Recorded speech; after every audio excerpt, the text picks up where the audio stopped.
Tubifuriza ibihe byiza mwese mukurikiye Flash TV. Flash TV ni televiziyo yanyu.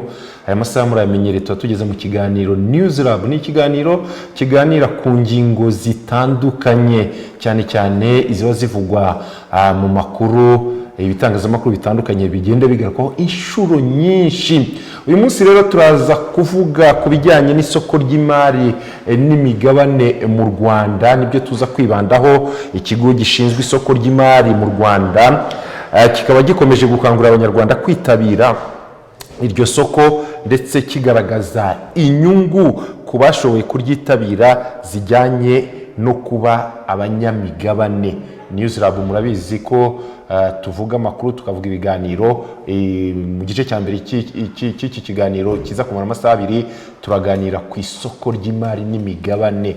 Bakubwira ko ibihugu byinshi byateye imbere kubera ko abaturage b'ibyo bihugu bagiye bagana isoko ry'imari n'imigabane bagashora imari, noneho bakunguka. Ubukungu kuri bo no ku gihugu bukagenda buzamuka. Mu Rwanda byifashe gute? Turaza kubigarukaho mu gice cya mbere cy'iki kiganiro. Gusa mu gice cya kabiri cy'ikiganiro turaza kugaruka ku makuru yagiye avugwa ku munsi w'ejo n'uyu munsi y'amasezerano yasinywe hagati y'abayobozi b'ibihugu by'u Rwanda na Uganda. Amasezerano nayo turaza kuyagarukaho, ariko mu gice cya mbere tutabatindiye muri studio dufite abatumirwa bagera kuri 3. Bakaba rero baza kutubwira byinshi bitandukanye ku isoko ry'imari n'imigabane. Muri iki kiganiro turaza kwibanda ku kuzigama no gushora imari ku isoko ry'imari n'imigabane ry'u Rwanda. Byifashe gute? Byatera imbere gute? Ni izihe mbogamizi zigihari? Hagati aho muri studio tukaba dufite abatumirwa. Turi kumwe na Migisha Magnifique, uyu ngo yashinzwe iyamamaza bikorwa mu kigo kigenzura isoko ry'imari n'imigabane Capital Market Authority. Nawe turaza kuba turi kuganira nawe agira icyo atubwira. Kandi turi kumwe na Eric Ngabo, n'umukozi mu kigo cya KCB gishinzwe gucunga imitungo by'umwuga. Nawe araza kutubwira byinshi, adusobanurire uko byifashe kuri ubu. Turi kumwe kandi na Rugamba Emmanuel, umukozi mu kigo cy'abahuza mu by'ubucuruzi ku isoko ry'imari n'imigabane cya CDH Capital. Nawe araza kutubwira byinshi. Muri rusange nibyo tugiye kuganiraho muri ikiganiro kiza kumara isaha. Duhereye ku mutumirwa wa mbere ari we Migisha Magnifique. Muramubona n'uyuri hagati. Migisha Magnifique, wiriwe neza? Mwiriwe Barasa. Amakuru? Meza. Mumeze neza? Tumeze neza, twishimiye kuba muri Flash TV muri uyu mugoroba. Mvuze ko ushinzwe yabamaza bikorwa mu kigo kigenzura isoko ry'imari n'imigabane. Ibyo bintu nibyo mushinzwe, mwana kwivuga muri make. Turagushimiye Barasa, tunasuhuza abakurikiye Flash TV muri kano kanya. Nitwa Migisha Magnifique, nshinzwe yamaze bikorwa muri Capital Market Authority. Ni ikigo kigenzura isoko ry'imari n'imigabane. Ni isoko riri kwiyubaka, rigiye kumara imyaka 11 ritangiye mu Rwanda. Akaba ari ubundi buryo bushya buha abanyarwanda amahirwe yo kwizigama, ariko bikanafasha cyane cyane ibigo by'ubucuruzi kuba babasha kubona amafaranga y'igihe kirekire. Wenda mu kiganiro turabigarukamo, aho ibigo bitandukanye bimenyereye kujya muri za banki bashaka inguzanyo kugira ngo bagure ibikorwa byabo, ariko Capital Market cyangwa isoko ry'imari n'imigabane ni ubundi buryo buha amahirwe ba nyiri ibigo by'ubucuruzi kubona amafaranga y'igihe kirekire, bikabafasha kuzamura business zabo, ariko bikanafasha n'abariya bazazigamo bakanashoramo imari. Urakoze cyane. Turi kumwe na Eric Ngabo, umukozi mu kigo cya KCB gishinzwe gucunga imitungo by'umwuga. Eric, wiriwe neza? Hari ndakuvuze wowe wakwivuga nawe muri make ukagira ibyo wongeraho wenda ntagarutseho. Introduction aba ari ikintu gikomeye cyane. Yitwa Eric Ngabo, umukozi wa KCB Bank. Muri KCB ifite headquarters muri Kenya. KCB mu Rwanda ni imwe ku ma banks ifite license yo gukora akazi ko custody. Cyo mu Kinyarwanda ukuntu basobanuye basobanuye nk'abacunga imitungo. So hari n'indi banki ifite license, ariko KCB turaba license muri custody kandi nabo custody ni service n'abatanga service muri capital markets. Capital markets ifite aba service providers benshi, ifitemo aba custodian, ikagiramo aba fund manager, aba administrator, so dushinzwe akazi ka custody. Twasobanuye kare nk'ababika gucunga imitungo mu buryo bw'umwuga. Murakoze cyane. Turi kumwe kandi na Rugambi Emmanuel, umukozi mu kigo cy'abahuza mu by'ubucuruzi ku isoko ry'imari n'imigabane CDH Capital. Nawe wakwisobanura muri make? Murakoze. Nk'uko warabivuze, nitwa Emmanuel Rugamba Mutabaruka. Ndi ushinzwe ibikorwa muri CDH Capital. Ni ikigo mu Kinyarwanda bavuga yuko ari abahuza ku isoko ry'imari n'imigabane. Ni kimwe mu bigo bifasha abantu kugura, abashoramari kugura no kugurisha ibyo twita bonds cyangwa se amaproduit yose, cyangwa se ikintu nakwita nka bonds shares ku isoko ry'imari n'imigabane. Hanyuma CDH Capital ni ikigo cyatangiye guhera 2008 nk'uko nabivuze, kiri mu bigo 9 bikorera ku isoko ry'imari n'imigabane. Akaba twe dufasha abo bantu bose bagana isoko ry'imari n'imigabane kugira ngo bagere ku cyo bifuza. Abo rero mumaze kumva n'abatumirwa bacu bagiye kutuganirira kuri byinshi ku bijyanye n'isoko ry'imari n'imigabane, ariko tunababwira ko uyu munsi ikintu twibandaho cyane ni ibijyanye no kuzigama no gushora imari ku isoko ry'imari n'imigabane ry'u Rwanda. Byifashe gute muri rusange nibyo tugiye kuganiraho, tunababwira ko isoko ry'imari n'imigabane iki kigo cyashinzwe mu mwaka wa 2008 kikaba gifite intego yo kugenzura isoko ry'imari n'imigabane ndetse no kuriteza imbere. Duhereye kuri Migisha Magnifique, ushinzwe iyamamazabikorwa mu kigo kigenzura isoko ry'imari n'imigabane Capital Market Authority, ngira ngo ikibazo cya mbere nakubaza ni iki, ubundi isoko ry'imari n'imigabane ubundi ni iki? Murakoze cyane Barasa. Ubivuze neza, ari amagambo abiri, harimo ni isoko, barabizi isoko risanzwe, ariko hariho imari n'imigabane.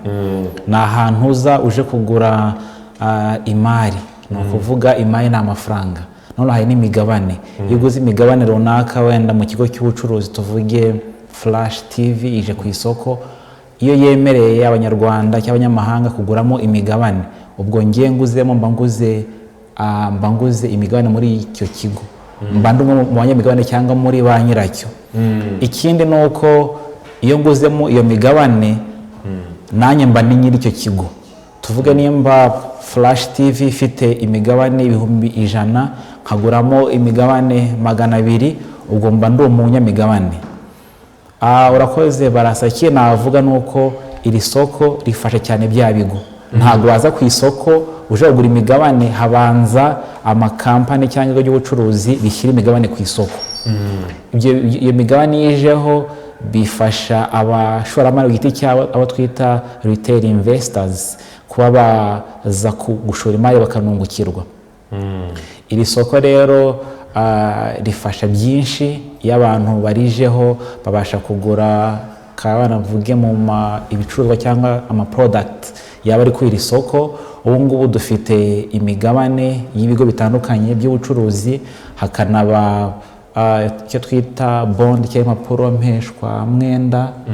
Ubu ni guverinoma y'u Rwanda iza ku iri soko buri gihembwe kuguza ayo mafaranga abakoresha mu guteza imbere ibikorwa remezo ndetse no kuzamura iri soko. Ni isoko rigenda ryubaka ku buryo abashoramari bagenda baza ari benshi. Nk'uko ubivuze, ni imyaka 11 ishize iri soko ritangiye.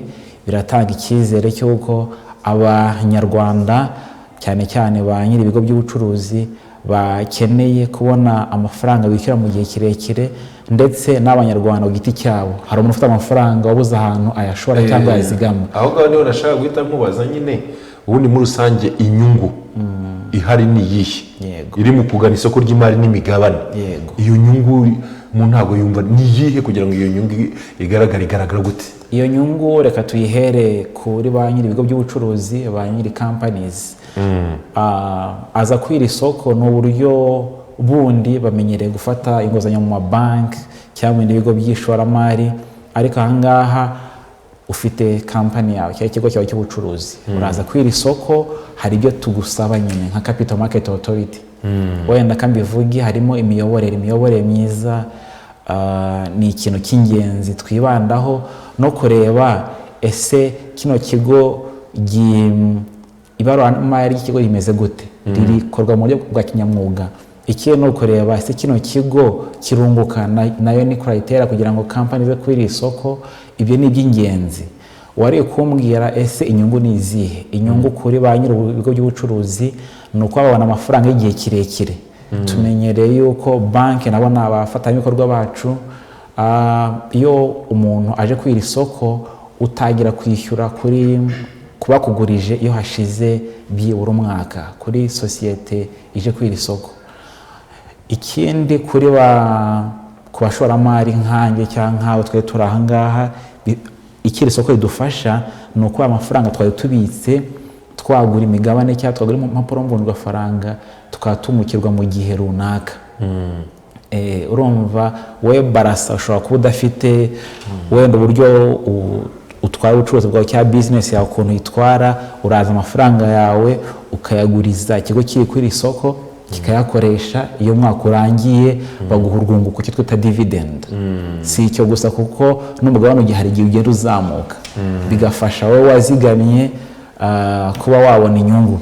Ikindi ni isoko, amakuru ahora hanze buri munsi, twerekana ukuntu imigabane yifashe ku buryo wamenya se imigabane naguze ihagaze gute. Aho ngaho ukiri aho ngaho hari aho bakubwira ngo nk'wenda byazamutse cyangwa byamanutse. Icyo gihe biba byatewe n'iki, bigenda gute? Barakoze Barasa, ni ukuvuga ni isoko nk'irisanzwe. Iyo abaguzi baje ari benshi, dufata urugero isoko rya Kimironko, haje abaguzi benshi, ibicuruzwa ari bikeya, birumvikana yuko igiciro kirazamuka. Iyo abaguzi bagabanutse naho igiciro hari igihe gisubira hasi. Iyo ni imwe mu mpamvu abantu bakunda kutubaza cyane aho tujya kwigisha, babaza ese ni gute bizamuka bimanuka gute, ariko iyo ni impamvu ya mbere. Ariko nawe nk'umushoramari, ikigo washoyemo imari uba uri nyiracyo, ni ukuvuga ukeneye gukurikirana ukuntu gikora. Iyo ikigo gikoze neza inyungu iraza. Niyo mpamvu iyo umwaka urangiye usanga amasosiyete amwe ari kwira isoko bafite inyungu ya za miliyari. Ayo mafaranga rero bafatamo akaguma mu kigo akagiteza imbere, ariko hari n'ayo baha abanyamigabane bakayagabana. Urugero bakavuga niba ufite imigabane 500 mu kigo runaka, bakemeza kuko buri mwaka haba General Assembly cyangwa inama iba buri mwaka ihuza abanyamigabane, bakemeza ese turatanga ijanisha nyabutatu ry'inyungu ku banyamigabane. Uko ni kunguka rero. Urakoze Magnifique. Reka tugaruke n'ibijyanye no gucunga imitungo by'umwuga cyane cyane muri KCB nk'uko babidusobanuriye Bwana Eric.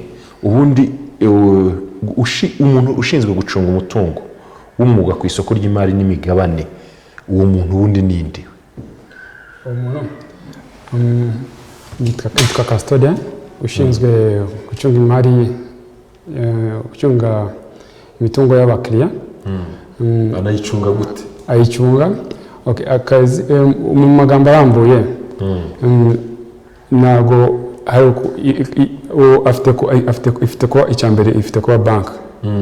Ifite kuba bank, ntago custodian ashobora kuba ari ikindi kigo, ifite kuba bank.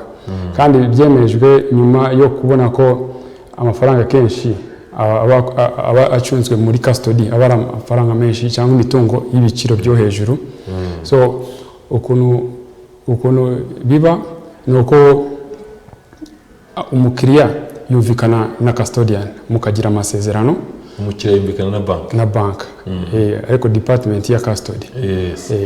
So custody ikaba itandukanye na bank ukuntu, nubwo iri part ya bank. Nubwo ikorera imbere muri bank. Yego, ikorera imbere muri bank. Impamvu nuko imitungo kenshi custody afite kubika ni ya value hejuru cyane. So value hejuru turimo kuvuga nko billions. So agaciro kari hejuru cyane yego kandi n'impamvu nyinshi impamvu izo companies zikenera kugira nka custodian kubera hari ubushobozi wenda bwo kwiba umukiriya aba adafite service providers nk'aba custodian urugero hari abandi ba service providers ariko ubaye udafite nk'umuntu nk'umukustodian uba ufite riski yo guta amafaranga yawe urugero ushize amafaranga yawe muri service provider runaka agakoresha amafaranga yawe utabizi ariko iyo ufite custodian aba afite amafaranga yawe igihe cyose ushaka kuinvestinga umuha instruction aho ngaho niho mpita nibaza ubundi ninde ubasha gutanga serivisi zo gucunga uwo mutungo mu buryo bw'umwuga uriya ni uwitwa custodian ni ukuvuga bank ariko department y'aho ngaho wavugaga kubera banka ifite bank zisanzwe ukinjira ukabona umukiriya ukagiramo cash account ukagira niyo cash account ukamenya ukuntu imeze inyungu zayo wenda ufite savings account cyangwa current account ukamenya ukuntu ikora ariko custody iyo ugiye muri custody ni indi service itandukanye ni indi service iri under capital markets authority nyine ikora gute mu buryo bw'umwuga icyambere cya byose hari amasezerano muri custody client ufite kugira amasezerano na custody ukaba wenda client runaka ukagira amasezerano na custody ukagira icyitwa custody agreement icyo gihe hari twumvikana percentage tuzaguca wenda ku kwezi tuzakubikira amafaranga cyangwa imitungo buri kwezi tukavanaho ntabwo akunze kuba menshi ni nka ariko aho ngaho bivuge utanga nk'urugero tuvuge wenda nka KCB ifite uje kwaka iyo serivisi nka Bralirwa cyangwa banki ya Kigali cyangwa oya ntabwo banki wenda tuvuge nka Bralirwa cyangwa hino mukorana gute aho ngaho icyo gihe hari ibintu byumvikana neza iyo tanze ingero yego so ufashe nka company nka Bralirwa ikagira custody agreement natwe urugero iyo Bralirwa ishobora gushaka kugura imigabane wenda muri Bank of Kigali cyangwa ikagura imigabane ahandi hose iduha instruction Bralirwa iduha just instruction ngo mungurire imigabane hano tukayigura so urumva ko tubisa amafaranga yawe tukagurira iyo haje ikintu cyose gifatanye n'iyo migabane yawe icyo kintu nitwebwe tuguha information urugero ufite nk'umuntu ntabwo uba hano mu Rwanda wenda uri hanze ukagira umuntu wizera cyane ukamuha amafaranga akaba aguha amakuru yose y'ubwo butaka nimba hari imisoro yo kwishyura nimba hari ibintu byose akabigukorera ariko umuhaye instruction akaguha information ukamuha instruction ibintu byose akaba abigukorera ariko ku kwezi ukamwishyura kuri agreement fee mwasezeranye kwishyura bitewe na value y'ubwo butaka wenda cyangwa iyo company urugero Bralirwa ishobora kuba ifite wenda urugero ifite nka miliyoni 3 z'amadolari ariyo value yayo tukumvikana ko wenda rimwe ku ijana ariyo fees tuzabaca buri kwezi so tukazica buri kwezi ariko urumva ko buri gihe cyose amafaranga ntabwo bari natwe nubwo tuba dufite ku kazi ariko iyo amafaranga ageze nko kuri cash account duhita tubwira fund manager kwera urumva ko turi aba service provider benshi tuba dufite agreement n'umukiriya dufite hariho agreement y'umufund manager nawe tukaba nyine dukorana gutyo igihe cyose amafaranga ageze Bralirwa yishize amafaranga kuri konti tukabwira umufund manager hari amafaranga fund manager nawe akapera n'ushinzwe kumenya aho kuinvestinga amafaranga agahita yavanaho wenda akagura nka bond akagura nka shares akamenya aho afite kugura urumva ko capital markets ifite aba service providers benshi bifasha gufasha umukiriya ndabona dushaka kugira icyo bivugaho ariko mbere ko gira icyo bivugaho wihuse reka nihute nakubwiye ko isoko ry'imari n'imigabane ni structure ecosystem nini ariko nka capital market authority ni igenzura isoko nuko bashyira amategeko ikanakurikirana inabereyeho kurinda umushoramari n'abantu bose baza kwasaba service cyangwa bakeneye license cyangwa uburenganzira bwo gukora ku isoko hari ibyo bakeneye kubanza kuzuza nk'iyo ecosystem cyangwa ukuntu capital market meze industry hejuru hari capital market authority igenzura hasi hari Rwanda Stock Exchange isoko ry'imari n'imigabane ahantu ugiye kugura hasi naho hari abo bita abahuza b'umwuga aba brokers. Emmanuel ari mu kanya avuga ukuntu bakora neza. Hari na custodian Eric yavuze ukuntu bacunga imitungo mu buryo bw'umwuga. Hari n'abandi bita fund managers nabo bacunga umutungo bakamenya naho bashora imari. Hari n'aba advisors. Hari amaserivisi atandukanye ariko buri wese afite icyo azobereyemo. Niyo mpamvu twazanye Eric na Emmanuel kugira ngo babwire abanyarwanda ese ushaka kuzigama cyangwa gushora imari ku isoko ry'imari n'imigabane bica mu zihe nzira. Kuko nk'uko ari umuhuza ushaka kugura imigabane muri kampani wenda kavuge z'abanyarwanda harimo Bralirwa, harimo Bank of Kigali, harimo I&M Bank na Crystal Telecom. Uyu munsi Barasa ushaka kuzigama cyangwa gushora imari ntago ujya kuri Bralirwa cyangwa I&M Bank, uca ko twita abahuza. Ni ukuvuga hari abatanga amaserivisi abahuza nibo barashaka kugeraho nabo babisobanure. Ubundi nk'abahuza mu by'ubucuruzi ku isoko ry'imigabane ni gute mugera ku bakiriya? Ngira ngo Rugamba ubitusobanurire mu kanya mubageraho gute?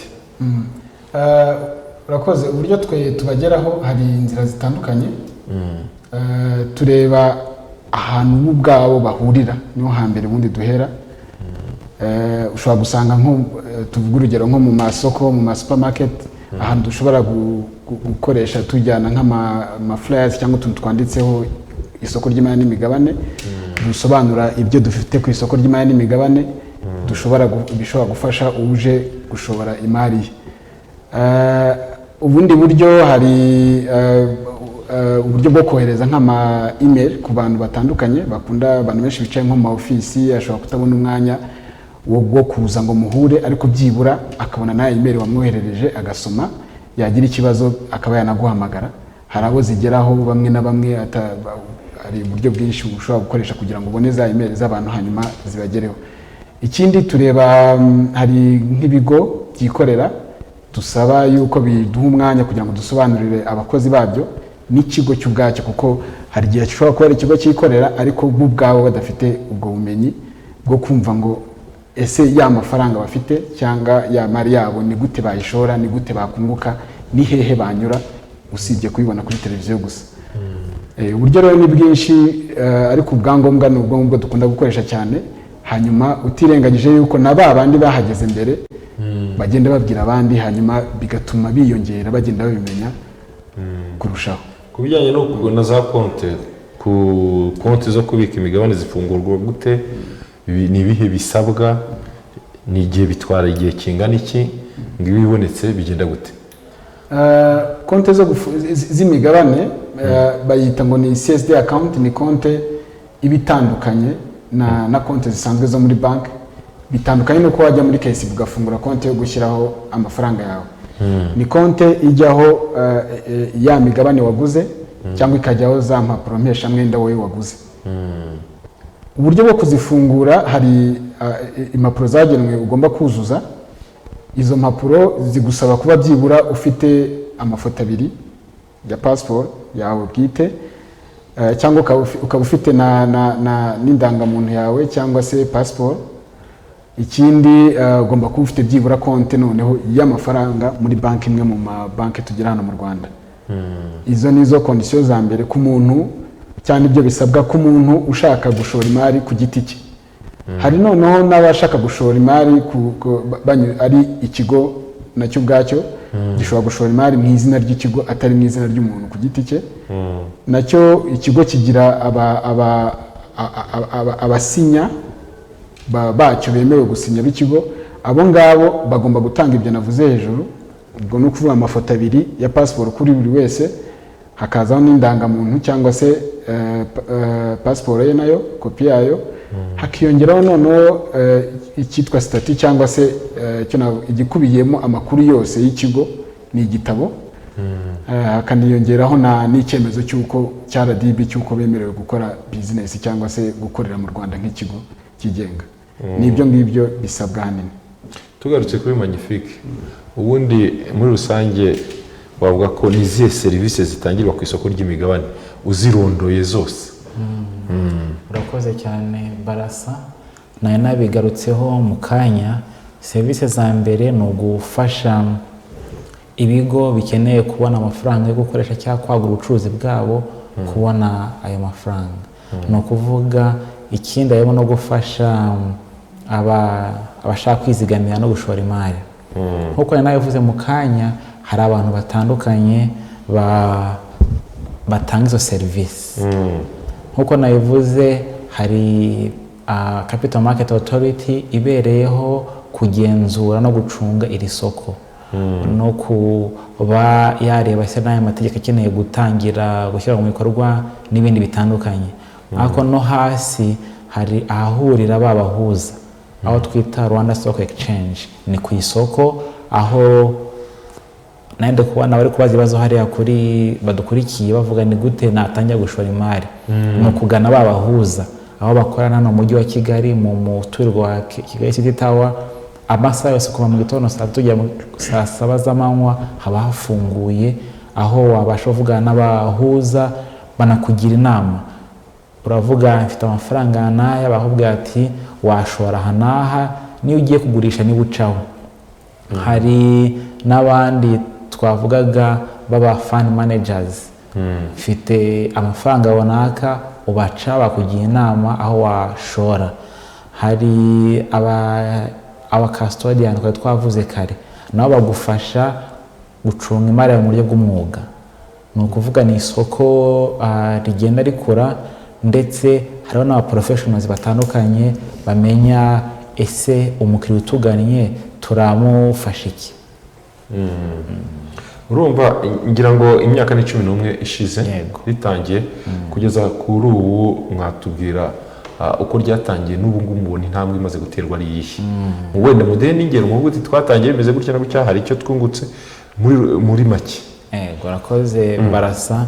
Nk'uko bizi u Rwanda rurakora cyane, hagenda hagaragara impinduka mu bice bitandukanye by'ubuzima bw'igihugu, n'isoko ry'imari n'imigabane naryo ntabwo ryasigaye inyuma. Muri iyi myaka 11 yari inzira ndende gutangira gushyiraho amategeko, kwigisha cyane hari byinshi byakozwe. Mu by'ingenzi hariho kuba ryarahaye n'indi nzira yafashije ibigo by'ubucuruzi kuba byabona imari bakoresha igihe kirekire. Icyo ni umusaruro umaze gutangwa muri iyi minsi.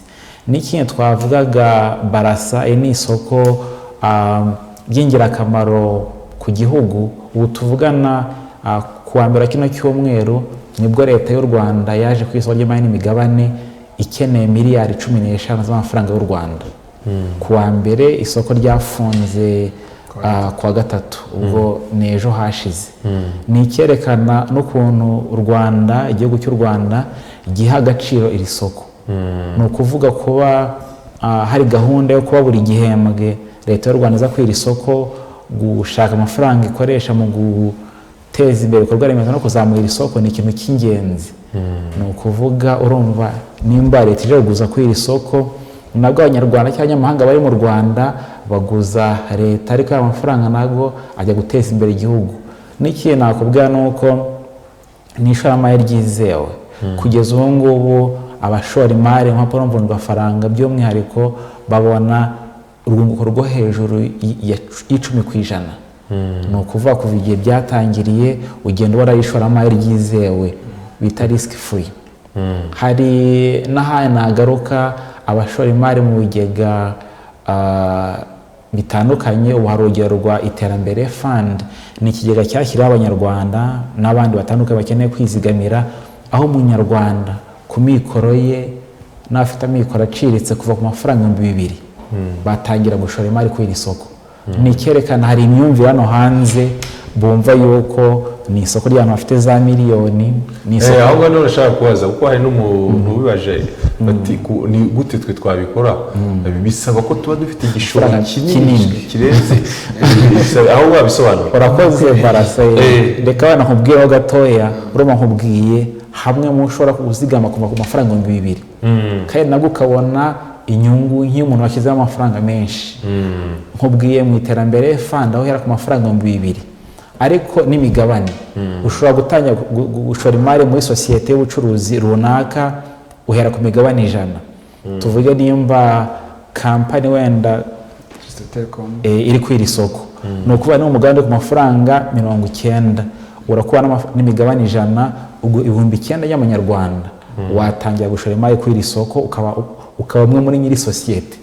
Ni icyerekana yuko iyo myumvire niyo tugenda tubwira abo twigisha abanyarwanda batandukanye yuko ntabwo ari isoko ry'abantu bafite amikoro ahambaye cyane.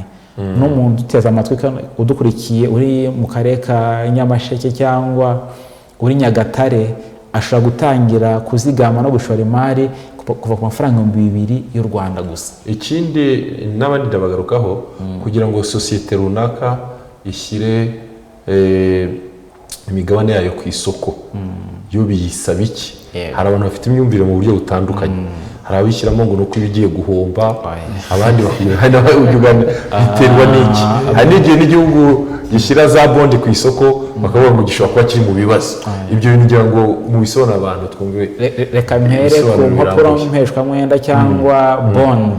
Ni ukuvuga leta y'u Rwanda igiye kumara igihe kinini, imyaka itari munsi y'ine, buri gihembwe idasiba kuza kuri iri soko, kandi yishyura neza abanyamigaba, abashoyemo imari, abazigamiye.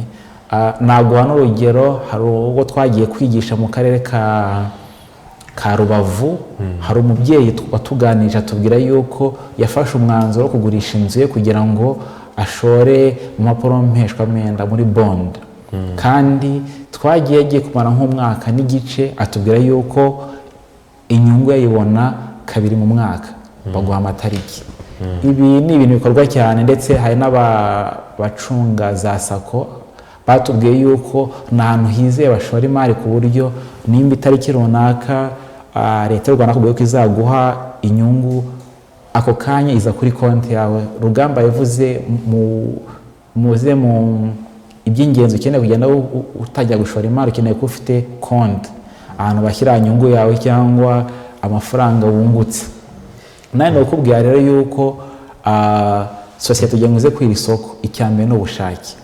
Hari ibigo bitandukanye mu Rwanda bigenda bikura, hari za SMEs n'ubu ngubu kwa Made in Rwanda imaze gutera imbere. Hari abafite ibigo by'ubucuruzi bikora ibintu bitandukanye ko bakeneye imari, bakeneye amafaranga. Abo rero cyane no kugira ubushake, akumva yuko isoko ry'imari n'imigabane kuba rihari ari imwe mu nzira yamufasha kubona amafaranga y'igihe kirekire, amufasha kwagura ubucuruzi bwe. Icyambere ni ubushake. Icya kabiri ni ukureba se ikigo kiyobowe gute. Harimo abayobozi bafite ubunararibonye ku buryo ikigo gikora neza. Ikindi ni ukureba ese mu bitabo by'ibaruramari ni gute ikigo gicunzwe. Icyo ni icya kabiri. Ikindi ni ukureba se ikigo kirunguka, gikora mu rwunguko.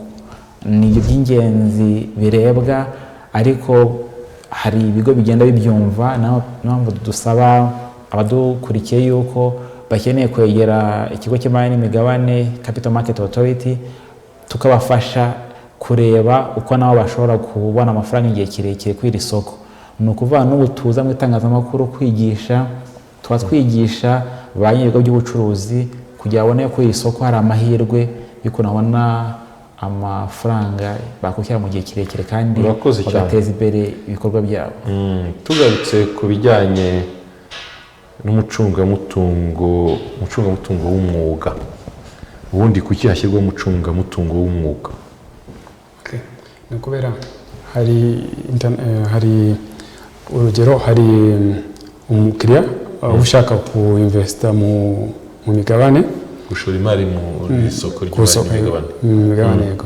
So icyo gihe abategetswe abari hasi ya Capital Markets Authority, icyo gihe n'amategeko international best practice make mu Kinyarwanda ni ukuvuga ngo international best standards ni nka mpuzamahanga, ibipimo mpuzamahanga. Yego. So icyo gihe ni nk'itegeko mu bihugu biteye imbere, ibihugu companies ziteye imbere. Icyambere cya byose kujya kuri stock exchange, kujya kuri stock exchange bigaragaza ko company igeze ku rwego rwo hejuru cyane. icyo gihe banayita listed company ntabwo ari company isanzwe kubera kujya kuri stock exchange byonyine bigaragaza ko company ifite imbaraga cyane icyo gihe ibiyoboye of course na Capital Markets Authority so twebwe kubera abakiriya bacu ba investing muri stock exchange icyo gihe ni ngombwa kugira custodian hari urugero dufite abakiriya nk'aba pension schemes urugero mwese muzi Rwanda RSSB abantu ku kwezi baguca amafaranga urugero umukozi na company yawe nawe bakayica amafaranga ariko nyuma y'igihe runaka umaze kuritaringa ukabonamo inyungu umaze kugera mu zabukuru yego so kenshi abantu babibonamo nk'ibintu wenda bakavuga ngo none si ko hari pension scheme nyinshi zije ubu kandi kubera icyo ari nk'itegeko amafaranga ya pension ariko ibyo bintu ni uko wenda uri nk'umurwayi ntabwo ubuzi ko kurya ibyo kurya nubwo atari ibintu byoroshye bigufasha gukira vuba so uje iyi ni RSSB idufasha mu buryo nk'ubwo ariko ubu hari pension schemes ziri voluntary aho umuntu ku giti cye yemera ko ashaka kuba contributinga kuri scheme kuri pension so icyo gihe iyo babaye abakozi benshi bashobora company ishobora kugira iyo scheme ivuga ngo ku kwezi wenda uza contributinga amafaranga bazakucyara amafaranga ariko na company izakongereraho ayo mafaranga nyuma yo kuritaringa cyangwa yo kuva muri company ayo mafaranga bakayagusubiza ukuntu RSSB bikora so ibyo byose urumva ko urugero pension schemes ziba ziri regulated na BNR twebwe tuba you investinze muri atari muri pension scheme mu soko ry'imigabane uburi regulated na Capital Markets Authority ariko izo company kubera ari company nini za pension schemes companies investinga kuri tujya tubishyira imitungo ziba zifite amafaranga menshi ni itegeko kuba zifite custodian Bwana Manuel ubundi ibintu by'ibicuruzwa mugiramo abantu inama mwebwe mugira abantu inama mu bijyanye no kujya ku isoko ry'imigabane ibicuruzwa muvuga muti ngibi abantu tubagiremo inama uko byagenda kose barunguka ni ibihe bigenda gute kugeza ku isoko ry'imari n'imigabane tugiraho ibicuruzwa by'ubwoko bubiri tugiraho imigabane tukagiraho n'impapuro mpeshamwenda zishobora kuba iza leta zishobora no kuba iz'ibigo byigenga uko mbivuze ari bibiri ibyo bicuruzwa byombi bikunguka bitewe n'igihe n'ubundi nuko umujyanama wawe cyangwa se umubroka cyangwa se umuhuza ku isoko ry'imari n'imigabane yakugiriye inama ugashorera igihe kandi ugashora ahantu heza hizewe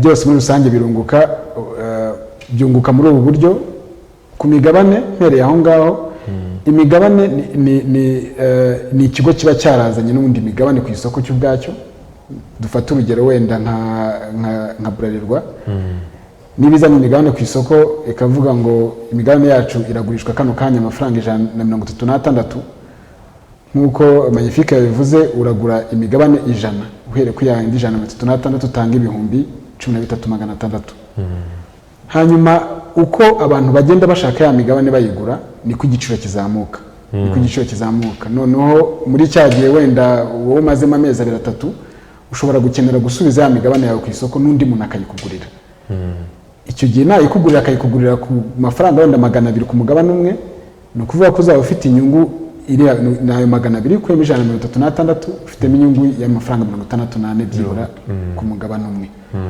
nuko nguko umuntu yunguka urwo n'urwunguko rumwe ruba ku migabane urwunguko rwa kabiri ruba ku migabane ikigo kiricara iyo umwaka warangiye kikareba uko cyakoze mu mwaka washize hanyuma kikagenda kikavuga ngo abantu baguze imigabane mu kigo cyacu reka tubagenere kuri ino nyungu tubagenere pourcentage runaka bagafataho iyo bashaka bashobora kubagenera 100% bitewe n'ayo bungutse bashobora no kubagenera wenda 1/2 cyangwa uko babiteganyije biturutse ku nama baba bagiranye n'abo banyamigabane hanyuma bakaguha kuri ya nyungu ni ukuvuga ngo wunguka byibura inshuro 2 mu mwaka ushobora kungukamo inshuro ebyiri. Hari ukuhabwa iyo nyungu ikigo cyakoze, hari no kuba wagurisha uramutse ushatse kugurisha imigabane yawe. Okay, urakoze cyane. N'ubu abaduteze amatwi ubu bamwe barimo kwibaza bati se ubundi nangahe amafaranga umuntu ushaka kugura isoko yatangirana, ushaka kugura imigabane yagura ingahe, yatangirana ngahe? Hari byinshi bibazo.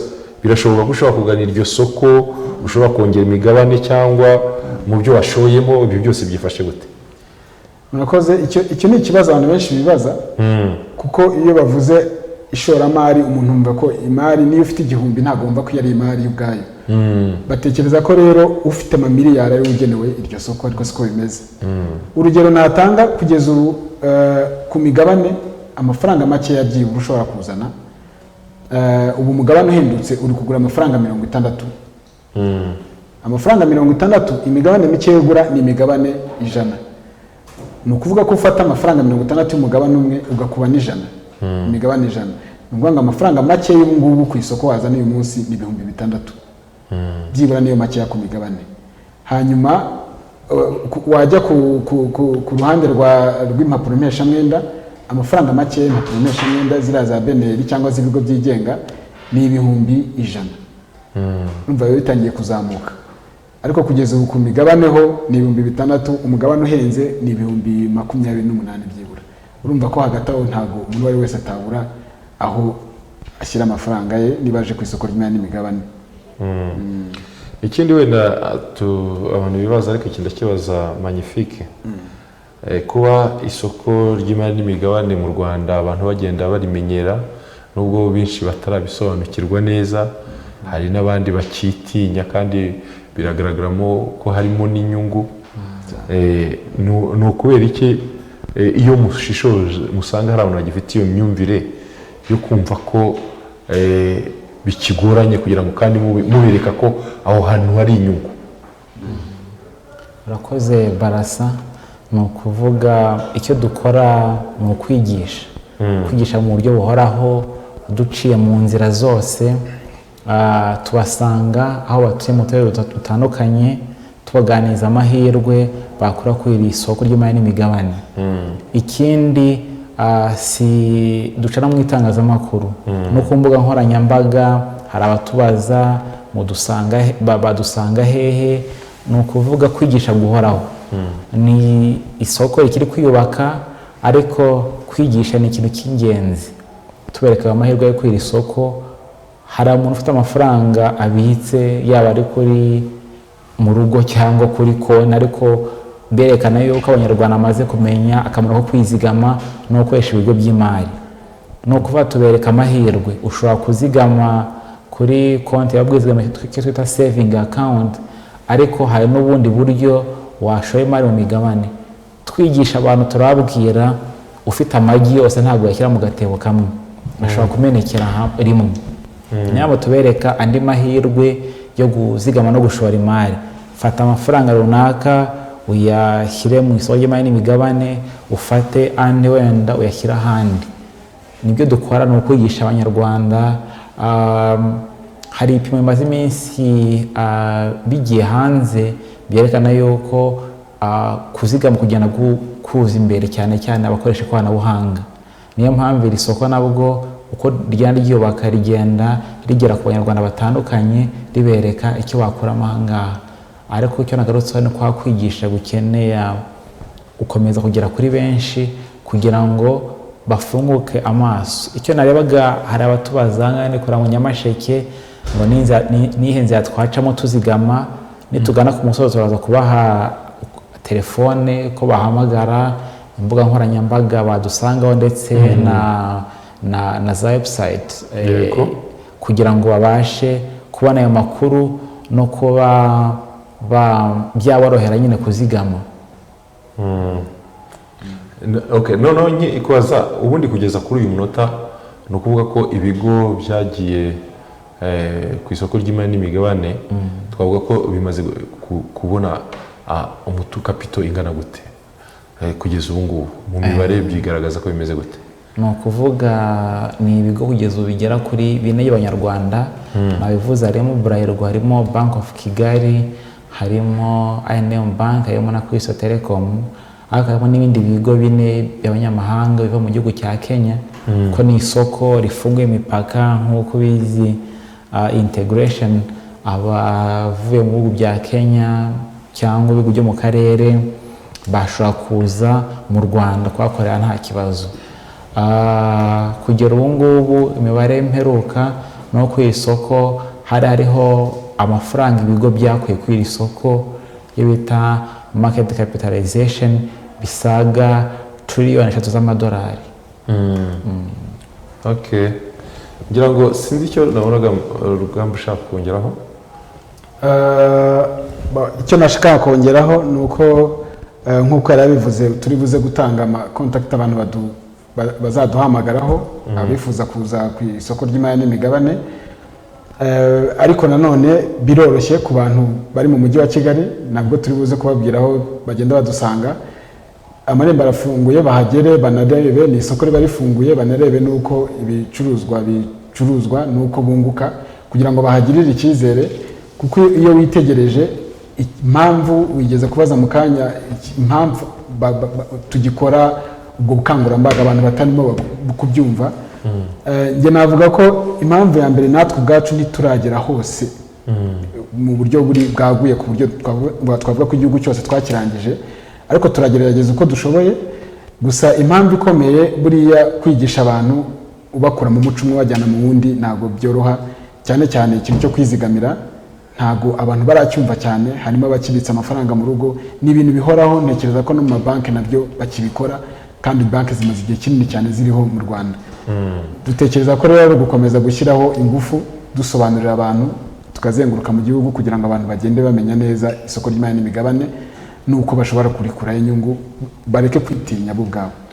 Hari mu bihugu bimwe na bimwe usanga abantu bahurira nk'ahantu hameze nko muri sale, berekana niba ari nikeri, niba ari ikintu runaka ikigurwa kigeze kuri aya cyazamutse cyangwa cyamanutse, ugasanga muri ibyo bihugu barabyitabiriye cyane isoko ry'imari n'imigabane. Muri aka gace wenda navuga Nairobi Stock Exchange, hari aho ni mu Dar es Salaam, South Africa, Johannesburg, aho nahaswe. Hari andi masoko nka za Paris, London, New York, ibyo njye mbibona ku mateleviziyo. Mu Rwanda kugira ngo ko hari ababa baramaze kubyitabira muri buryo byaragiye mu maraso y'abantu, byarabaye umuco. Umuntu akabyuka buri gihe ibyo tekereza, uyu munsi ndagura imigabane aha n'aha, undi ndagura imigabane aha n'aha. Kuki usanga ubwo buryo bakoresha bwose kubishyira ahantu, kubyegereza abantu, haracyabura iki mu Rwanda kugira ngo ubwo buryo bwa information kubwegeza abantu bishoboke? Bwana Migisha. Urakoze cyane Barasa. Icyo nakubwira ni uko n'u Rwanda bwo baritabira kuza gushora imari. Ni ukuvuga ni umuco ugenda ukura, aho abanyarwanda batandukanye bamenya ese urugero naguha ni uko igihe cyose iyo haje ikigo gishya cyangwa kampani nshya ku iri soko, umubare w'abashoramari uriyongera cyane. Ni icyerekana yuko hari ubushake bwo kubona aho bazigama. Icyo uvuze yuko iri soko riragenda rinoza ikoranabuhanga, yuko mu gihe cya vuba hazahabashwa kuba ushobora gucuruza cyangwa kugura imigabane binyuze ku ikoranabuhanga. Ni ukuvuga u Rwanda ari igicumbi cy'ikoranabuhanga, kandi rigenda rijya mu byiciro byose by'ubuzima. Nabwo mu gihe cya vuba abanyarwanda bazabasha kuba bakoresha ikoranabuhanga kugira ngo babe bazigama cyangwa bashore imari binyuze ku ma product cyangwa ibicuruzwa byo ku isoko ry'imari n'imigabane. Wenda mwunganiye gatoya kuri icyo ngicyo, cyo nabamara impungenge, ntabwo wenda ndavuga itariki, ariko biri mu nzira, birimo birakorwaho ku buryo mu gihe gitaha noneho abantu bazaba babikurikira nk'uko no hanze biba bimeze. Ibiciro birazamuka biramanuka. Ni uko nanone tugifite wenda ibigo bikeya biri ku isoko ry'imari n'imigabane, ariko ubwo buke dufite ubwo ari bwo bwose biracyakorwaho n'ingufu nyinshi ku buryo mu gihe gito cyane bazabibona. Uri Nyamasheke akabibona, uri ku Gisenyi akabibona, aho ariho hose, ku buryo ushobora kumenya ngo noneho byazamutse byamanutse, ukaba wanahamagara umuntu ukamubaza niba ushobora kugura ako kanya, bikaba byakoroha bitewe n'aho uri. Okay, hari ikintu ashaka kuvuga?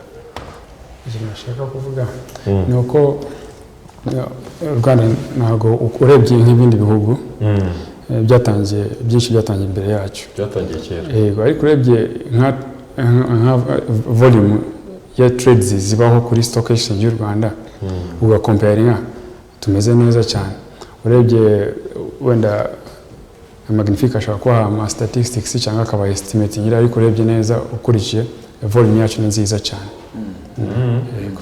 Ikindi abantu bibaza ni kubera icyo usanga ibigo by'imari nyine nk'amabanki ariyo akunda kugaragaramo cyane, kandi bitavuze ko ari byo bigo byonyine biri mu iterambere ry'igihugu mu bijyanye n'ubukungu, cyane cyane wenda nko mu Rwanda nyine nirwo rugero natanga, kuko nk'iyo ndeba kuri za ahandi mu yandi makuru usanga harimo n'aba ibijyanye n'amabuye y'agaciro, ibijyanye na products zimwe nk'amakawa, icyayi, ibyo ngibyo nuko iki mu Rwanda. Icyo waravuze Barasa ni ukuvuga twavuze ibigenderwaho kugira ngo ikigo kize kwira isoko, harimo ubushake, harimo no kuba ikigo ukuntu kiyobowe. Ni ukuvuga hari ibigo byinshi bizazaho mu Rwanda, ariko biriya byabanje nuko byari byujuje ibisabwa kugira ngo bize kwira isoko. Birakomeza, hari na SME window, hari ibigo biciriritse bifite bikizamuka, nabyo hari amabwiriza cyangwa ibisaba kugira ngo ibyo bigo bize kwira isoko. Ni icyerekana yuko ntabwo bihariye gusa ibigo by'amabanki cyangwa ibigo byo mu cyiciro kimwe, harimo n'ibyo bigo bitoya cyangwa biciriritse, nabyo byorohereje kuba byaza kwira isoko kugira ngo bihakure imari yo gukoresha kugira ngo biteze imbere. Okay, ngira ngo hari ibyo abantu bagiye babaza, mu kanya turaza gufata ubutumwa, noneho tugende tubaha ibyo bagiye babaza, muze kugira icyo mugenda mubivugaho, ariko mwanatubwira aho ababagana, abashaka kubagana barabagana baciye hehe, barakoresha ubuhe buryo, ibintu nk'ibyo. Urakoze cyane Barasa, reka duhere kuri ikigo kigenduza n'imigabane cyangwa Capital Market Authority, gikorana no kuri peage mu mujyi wa Kigali hafi ya mu nyubako ya RSSB, aho niho badusanga mu nyubako ya 5, ariko tunagaragara kuri website ariyo wa@cma.rw, ndetse benshi badusanga ku rubuga rwa Twitter, aho badusanga kuri @cma Rwanda. Twakira ibibazo, tukanabasura, tukanabayobora, ariko bashaka no kugana ahakorera isoko ry'imari n'imigabane cyangwa Rwanda Stock Exchange. Bakorera muri muturirwa wa Kigali City Tower, mu muturirwa wa mbere muri floor ya mbere, niho babasanga, akaba naho basanga abahuza. Tujya tubona abantu batwandikira bibaza bati ese baratubona bambaye amakoti atukura baba bashinzwe iki? Niho bahuza. Bari bambaye amakoti y'ibara ry'umutuku niho ushobora guca kugira ngo bagufashe gutangira gushora imari, ndetse niba ukeneye kugurisha Rugamba bigarutseho niba unyuraho kugira ngo akugurishirize. Okay, hari icyo bavuga nawe? Warubajije aho badusanga.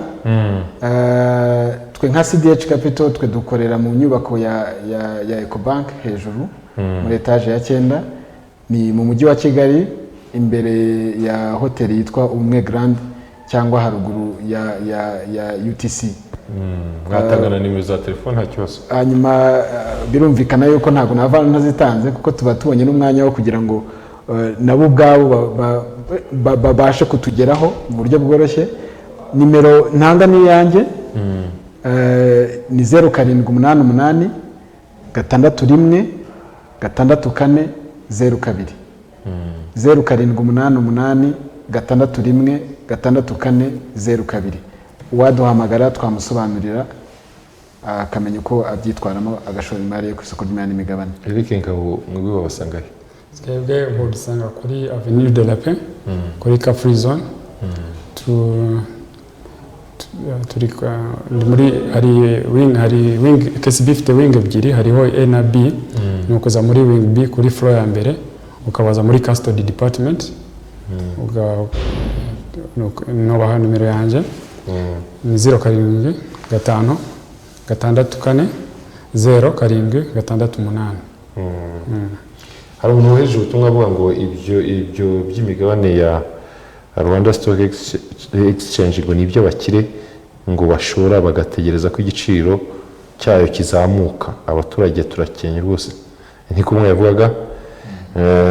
Ati ikindi ati ibintu nk'ibyo kubyizera ni ikibazo, ati reba za supermarketing, za betting n'ibindi bimeze nkabyo ukuntu ngo bizingiriza abantu, ngo ikoranabuhanga risigaye ririmo ibibazo. Barasa reka mpere kuri uwo nguwo ubajije supermarketing yafunzwe iminsi yashize, ni ukuvuga ni isoko ricunzwe neza, hari amategeko nyine arigenga. Ntabwo capital market ibereyeho kurinda abashoramari. Ni ukuvuga hari amategeko ariho yubahirizwa kandi areberera wa mushoramari. Ni ukuvuga twakira abatugana bose kandi kugeza ubu ngubu ntawe urava ko yarenganyijwe.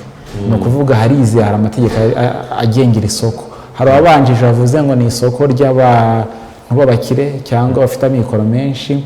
Twabwiye Rugamba yavuze aho ushobora gushora imari kuva ku mafaranga y'u Rwanda 6,000.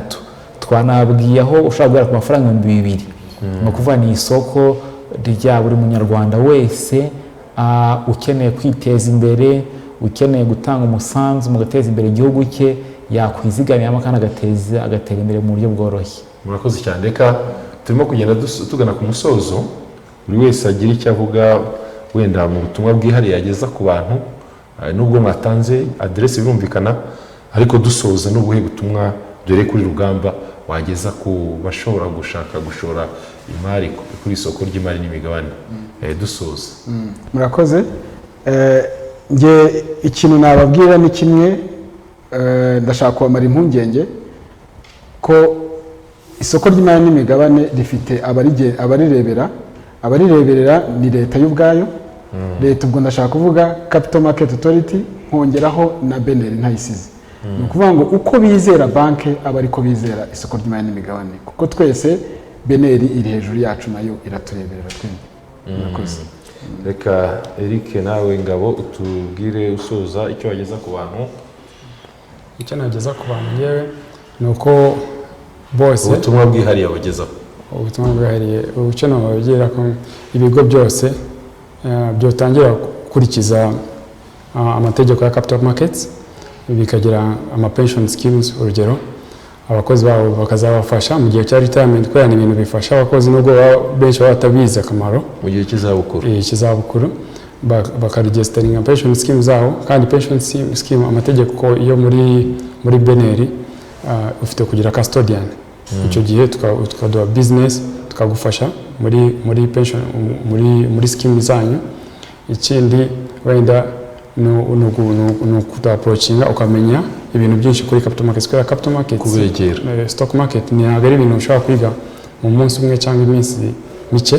Ni ibintu umara mu gihe ukakora research na investing ukagenda wigamo, kandi capturinga sectors zose, yaba companies zifite amafaranga menshi, imitungo y'agaciro kanini, yaba abantu ku giti cyabo b'amafaranga make, bose ushobora kubona uburyo investing muri capital markets. Migisha Magnifique. Barasa urakoze cyane. Tugana ku musozo, nagiye inama ku mpande zombi. Hari ba nyir'ibigo by'ubucuruzi bafite business, ariko hari n'abashoramari giti cyabo, abantu hanjye cyangwa nkawe. Kuri abo bafite ibigo by'ubucuruzi bakeneye kubona imari yo kwiteza imbere, yo kuzamura ubucuruzi bakora, baganira isoko tukabaye ku buryo bashobora kubona iyo mari mu buryo bworoshye kandi bakiteza imbere banatanga umusanzu mu kongera ubwizigame bw'abanyarwanda. Noneho uri ufite amafaranga afite ku ruhande, hari uburyo bwizewe tubamara impungenge yuko iri soko ricunzwe neza kandi rifite abanyamwuga, hari amategeko arengera abashoramari mu buryo bwose kugira ngo barebe imbere, babashe gushora imari no kuzigama kuri iri soko. Murakoze cyane. Reka rero dushimire abatumirwa bacu, dushimire Migisha Magnifique ushinzwe iyamamazabikorwa mu kigo kigenzura isoko ry'imari n'imigabane Capital Market Authority. Tunashimire Eric Ngabo, umukozi mu kigo cya KCB, ni ukuvuga banke gishinzwe gucunga imitungo by'umwuga, ndetse tunashimire Rugamba Emmanuel, umukozi mu kigo cy'abahuza mu by'ubucuruzi ku isoko ry'imari n'imigabane cya CDH Capital. Tubashimire rero, tunababwira ko n'ubutani tubatumira tuzababona, tubifurize gukomeza kugira ibihe byiza. Mwakoze cyane. Mwakoze bana.